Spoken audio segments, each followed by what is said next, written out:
आज सुबह सुबह खेत पर आना हुआ तो मन में विचार आया कि अब जो हमारे दर्शक हैं जो गांव में रहते हैं तो वो तो सब इनके बारे में जानते ही हैं। जैसे कि ये जो पौधे हैं, ये जो लगे हुए ये पौधे, ये वाले, ये पौधे जो है ये गेहूं के हैं। ये गेहूं के पौधे लगे हुए हैं और इधर ये चने के पौधे हैं। तो ये चने के पौधे अभी इनमें फूल आ रहे हैं। अब जैसे कि जो दर्शक हमारे, जैसे बताया हमने कि जो गांव में रहते हैं उन दर्शकों को तो ये सब खैर जानकारी है, लेकिन अब जैसे जो महानगरों में जैसे दिल्ली है, कलकत्ता है, मुंबई है और ऐसे नगरों में जो हमारे दर्शक निवास करते हैं उन्हें इन सब के बारे में जानकारी नहीं है। ये यहाँ पर कुछ पौधे सूख रहे हैं तो संभवतः इनमें पानी ज़्यादा भरा गया है पानी देने के समय में, और ये कुछ खरपतवार भी इसमें यहाँ पर है। ये है ना, ये जंगली बटरी है ये, तो ये खरपतवार नहीं होना चाहिए। ये खरपतवार नाशक दवाई डालना चाहिए। ये जो है जंगली बटरी है ये, और इसको कहते हैं बथुआ। ये देखो ये, तो ये सब खरपतवार जो होती है ये फसल के लिए नुकसानदेह होती है। अब जैसा कि हमने बताया कि ये चने के पौधे लगे हुए हैं, चने के पौधे के बीच में बथुआ और बटरी का खरपतवार है।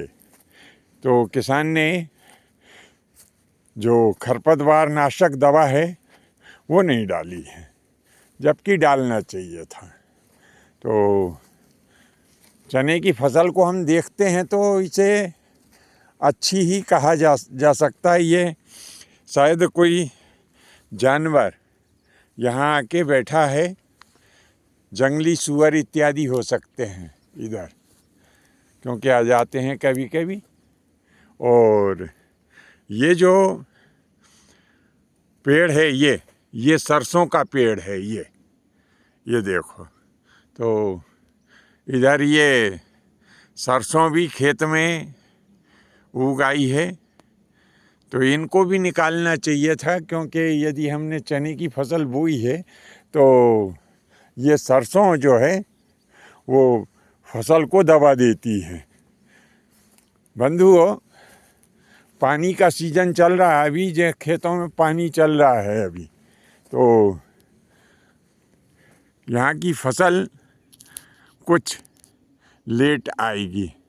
यानी लगभग यहाँ का जो गेहूँ है वो 2 महीने बाद पकेगा।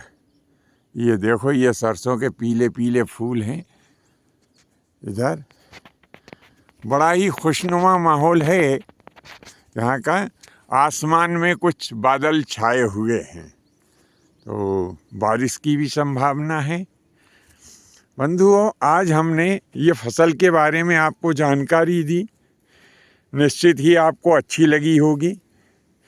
और जैसा कि हम आपसे निवेदन करते हैं कि यदि आप अपनी कोई चीज़ खरीदना चाहते हैं और बेचना चाहते हैं तो इसके लिए आप हमसे संपर्क कर सकते हैं। हम आपकी आवाज़ बन कर के और आपकी मदद करने के लिए तैयार रहेंगे।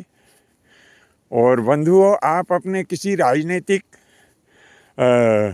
धार्मिक और आर्थिक संगठन की जो विचारधारा है, यदि वो जनता तक पहुंचाना चाहते हैं तो भी आप हमसे संपर्क कर सकते हैं और हम निश्चित ही आपकी आवाज़ बन कर के और आपकी उस आवाज़ को जनता तक पहुंचाएंगे।